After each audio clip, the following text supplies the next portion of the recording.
In this video, we're gonna be reacting to Doherty can't stop fuck me in the ass. I can't talk. Humiliating himself. Atazi.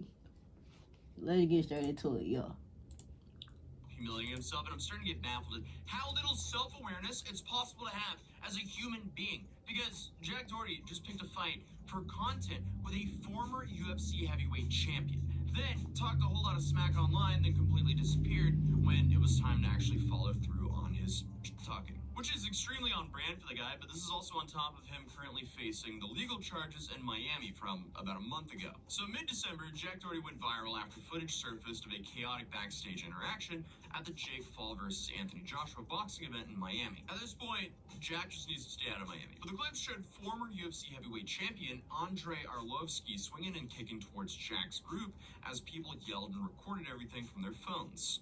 Why the guy tried to kick me? How are you 260 and we still hit your hits? You're a little... Of course, Jack then tweeted trying to... Who watches this nigga? Like, generally, I used to watch this nigga when he was, like, a little dude and he was cool. And he was, like, skipping school to stay home to play Fortnite and shit. You know, remember when motherfuckers was doing that? That's when I was watching this nigga. Now, folks has then went off the fucking wagon here. I don't know what folks is doing now. I don't know who is watching this little nigga. It gotta be kids, folks. And I was saying, little nigga, whole time, folks ass older than me. I think bro like 20. I'm 18. I don't act like this, for like, you know what I'm saying? Like, I don't act like this, bro. It's like, nigga, you're an adult.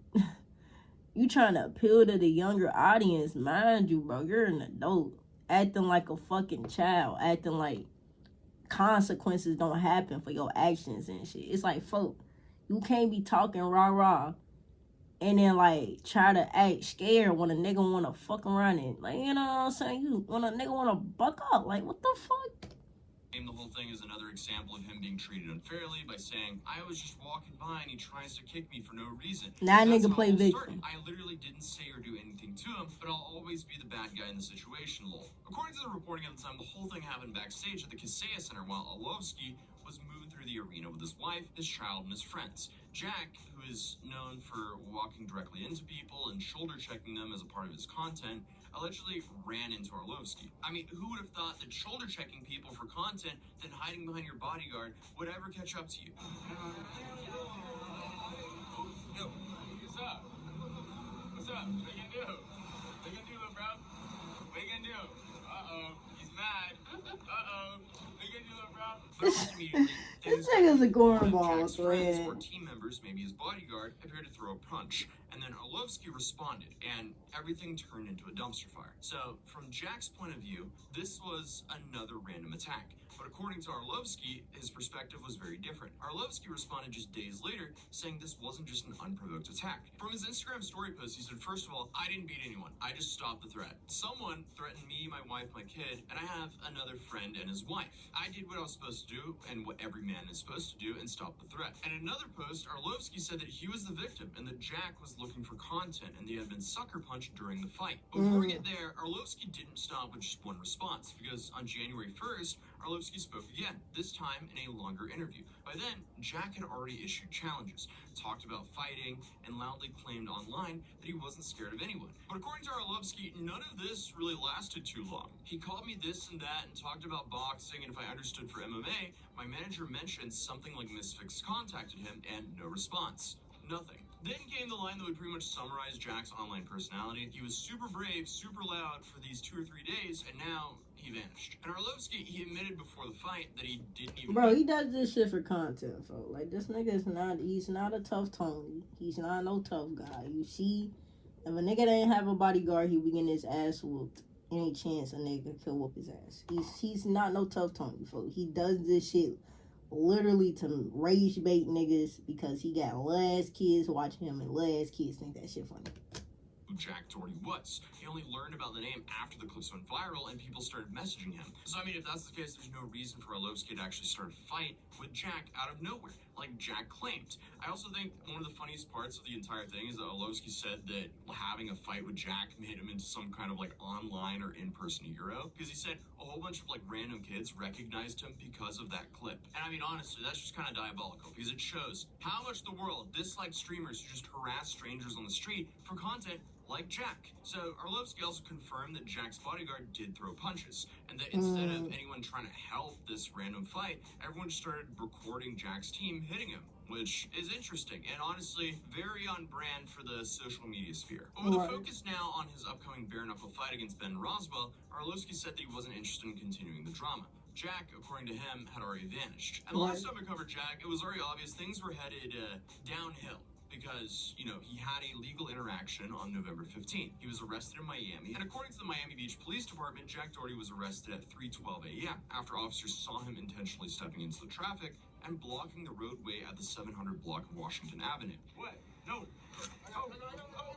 Like, what are you doing? Why are you blocking traffic on purpose, you fucking dodo bird ass nigga? Like, what are you doing, bro? This nigga's a fucking clown.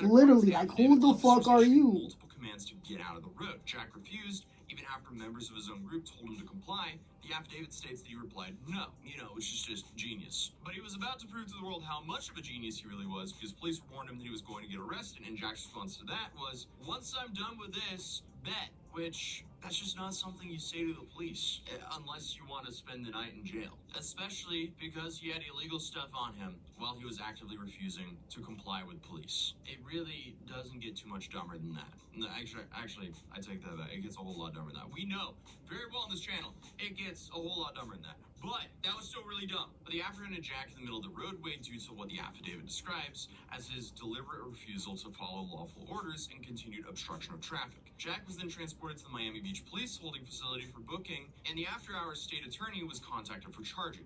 He was charged with possession of a controlled substance, possession, and resisting an officer without violence. After his release, Jack said that was... We have got to the point... Yeah, I bet sleeping in jail ain't fun, you fucking dumb fuck. Like, you sitting over here playing like you can't go to jail. That was the worst 24 hours ever. There was no traffic. It was just 3 in the morning.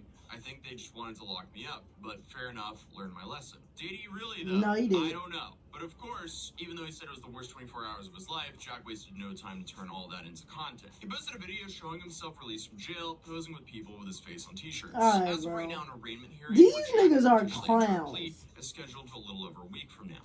Legally speaking, this probably won't destroy him. Realistically, I don't think he's going to get any serious charges from this. But in the Arlovski situation, Jack said, I literally didn't say or do anything. In the Miami Beach situation, Jack just said there was no traffic and the police just wanted to lock him up. In both cases, multiple accounts say the same thing. Jack was pushing the situation for content, refusing to stop, and acting shocked when the world doesn't want to play along. But he did present a little bit of hope for everyone out there on New Year's, because he announced that he was not going to return to social media in 2026. All right, guys, I'm quitting social media. This is my last video ever, and if you don't believe me, you can check back in here in 24 hours plus. I am not posting another video ever again.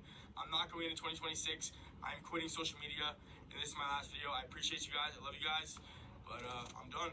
I don't think I hope so. Because naturally, he returned. Okay. His girlfriend also posted something related to either this... Nigga said I'm back. Nigga would... It's only the 8th. You didn't even give it... I guess you gave it a week. I don't know when he came back. For a previous situation as well.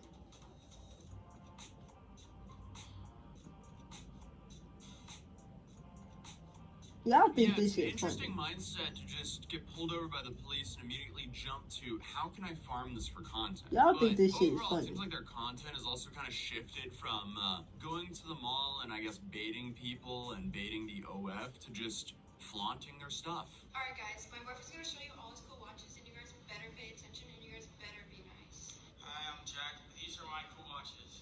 You guys better pay attention and y'all better be nice.